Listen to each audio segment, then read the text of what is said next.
Buenas tardes, Paulino, ¿cómo estás? Bien, gracias. Te cuento un dato. ¿Viste que el presidente va a ir a Toyota, la planta Sí. automotriz, en Zárate?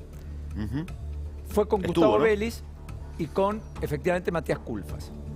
Ahora, se puso a recorrer autos. No hizo el anuncio del Plan de Movilidad Sustentable, que es un proyecto de ley que va a ir al Congreso y que básicamente establece una política de incentivos para que la industria vaya a un consumo de combustibles no fósiles, o sea, sustentables, eléctricos, hidrógeno, etcétera, de aquí al 2041, porque ese año ya dejaría de ser posible vender autos 0 kilómetros a combustión fósil.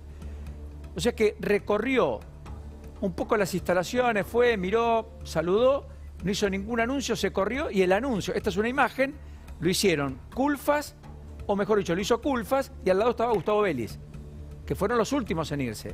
A esta hora está comiendo la plana mayor de ADEFA, preguntándose si el presidente no debía haber tomado el toro por las astas de haber hecho el anuncio a él. Uno, dos, ¿por qué presentaron este plan cuando le habían pedido cientos de modificaciones? Plan que recibieron recién ayer por la tarde-noche y que en principio dicen, cuanto menos es incompleto. Bueno, veremos, perdón, apunte al margen en medio de todo el derrotero electoral. ¿Cómo estás viendo al gobierno y cómo estás viendo lo de Aníbal Fernández puertas adentro, Martín? Mira, creo que lo de Aníbal Fernández fue todo pérdida para el gobierno, ¿no? Te diría en casi todos los aspectos que puedas analizarlo es pérdida, porque en términos electorales hay un gobierno que está tratando de instalar un discurso, si querés, un poco más moderado, más empático, más de cercanía con la población, instalar la idea de que están escuchando a la gente, de que el resultado de las urnas les abrió un poquito los oídos y se encuentran con un ministro de la primera línea, de los que entró supuestamente a reforzar el gobierno, que ataca a alguien que lo critica con un mensaje tan desafortunado como que alude, sin mencionarlos, a los hijos de esa persona que lo critica, en este caso el dibujante Nick. Eso en términos electorales para el gobierno es dramático, porque es un gobierno que está tratando de ordenar su discurso y se encuentra en medio de un escándalo tratando de explicar lo inexplicable, ¿no? En términos de gestión lo mismo, tenés un problema como la inseguridad en la que pones un ministro a tratar de resolverlo y de encarrilarlo y ese ministro termina herido en una situación autoinfligida, debilitado por su incapacidad para poder controlar lo que dice. Y en términos morales, bueno, mejor ni hablar, ¿no? Lo que significa amenazar a alguien con los hijos, ¿no? Diciéndole, sé dónde están tus hijos.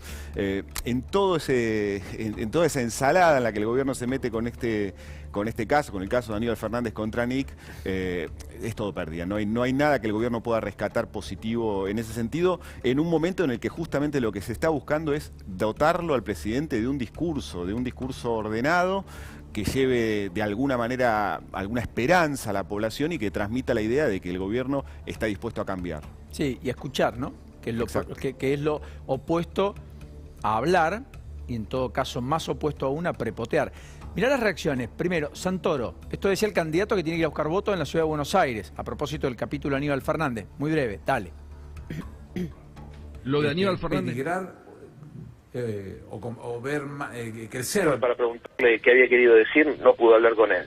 Así que si me tengo que ajustar por lo que vi, me parece que cualquier referencia a los hijos... A ver, primero, la personalización en la política es horrible. Yo trato de no personalizar. De hecho, trato de tener buena relación personal con todos los dirigentes, aunque no militen en mi espacio. Y cualquier referencia directa o indirecta a los hijos me parece que no corresponde. No sé qué quiso decir Aníbal, no pude hablar con él. Lo que te puedo decir es que cualquier referencia directa o indirecta a los hijos o a los familiares es inaceptable. Matías Lamens también dio su opinión, el ministro de Turismo, también referente porteño, dijo esto. Bueno, por supuesto que no me gustó, que no lo comparto y está claro que no comparto tampoco que haya habido silencio oficial. Tengo entendido que hoy el ministro mismo pidió disculpas y que expresó que fue un error y también su arrepentimiento. Está claro, lo han dicho varios compañeros de gabinete también, que fue un error y creo que es bueno siempre que cuando se den estas cosas el mismo protagonista sea quien pida las disculpas y hable del arrepentimiento que tiene. Mansur, su jefe, el empoderado jefe de gabinete de ministros, también habló, dijo esto. Lo que dijo el ministro Aníbal Fernández fue muy desafortunado, digamos, muy desafortunado. Y nos quedamos con las disculpas públicas que pidió el ministro. Ahora, ¿quiénes son los colaboradores del presidente? Lo define el presidente de la ¿Usted lo toma como que fue una amenaza lo de Aníbal Fernández, Anik? ¿Fue una amenaza? Muy desafortunado, y yo me quiero quedar con las disculpas públicas que pidió el ministro. Es el más vehemente, ¿no, Martín? Muy desafortunado, muy desafortunado. Se plantó ahí, Mansur. Sí, pero si seguís el resto de su comentario, dice, me quedo con las disculpas públicas. Ya terminó. Y yo prefiero quedarme también con esas disculpas públicas, pero visto desde otro lado. Sus disculpas parece una justificación de sí mismo, ¿no? Exacto. Porque él está diciendo, él nos agravia permanentemente.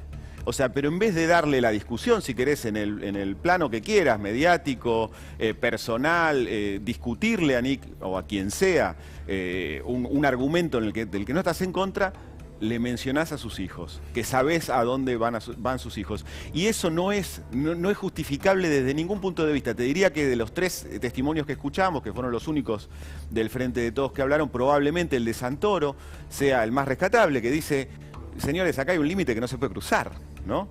Que son los hijos. Que son los hijos, son la familia. Sí. Evidentemente ahí es donde no hay una defensa, por más que uno diga, no, bueno, ya pidió disculpas. ¿Pidió disculpas o dijo, si ofendía a alguien, esa famosa frase, le pido perdón? ¿Se dio cuenta Aníbal Fernández de la gravedad institucional de lo que dijo? No se dio cuenta, ¿sabes por qué? Porque es su método, es su forma y es su estilo. El problema es que es ministro de Seguridad.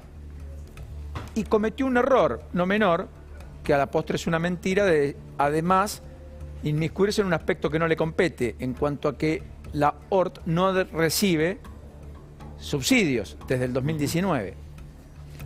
O sea, mintió, agravió, prepoteó, embarró y nunca aclaró. Y no supo disculparse. Y creo Exacto. que ahí está, te diría, casi el error más grave de todos, ¿no? Porque uno podría decir, bueno, se dio cuenta de la magnitud de lo que dijo, o no se dio cuenta cuando lo dijo porque no sabía que eran las hijas y lo dijo por otra razón. Él podría haber buscado 1000 formas para salir de ese brete. Pero la forma en la que se disculpó demuestra que no termina de entender la gravedad de la situación, y probablemente tampoco Mansur, ¿no? Cuando dice ya se disculpó y ya está. Y Alberto Fernández cuando mantiene el silencio y no se planta como presidente de la Nación, que ayer prometía en una tribuna volver a la concordia y terminar con la grieta y fomentar la unidad de los argentinos, no se da cuenta de la gravedad de que su ministro de Seguridad, el que maneja todas las fuerzas federales de seguridad del país, sea capaz de decirle a una persona que opina distinto a él que sabe dónde van sus hijos al colegio. Sí, y que estaba a su lado en Tucumán, por otra parte, cuando decía lo que decía el presidente. Exactamente. Enorme abrazo, Martín, como siempre. Placer. Abrazo a todos, chao. Hasta la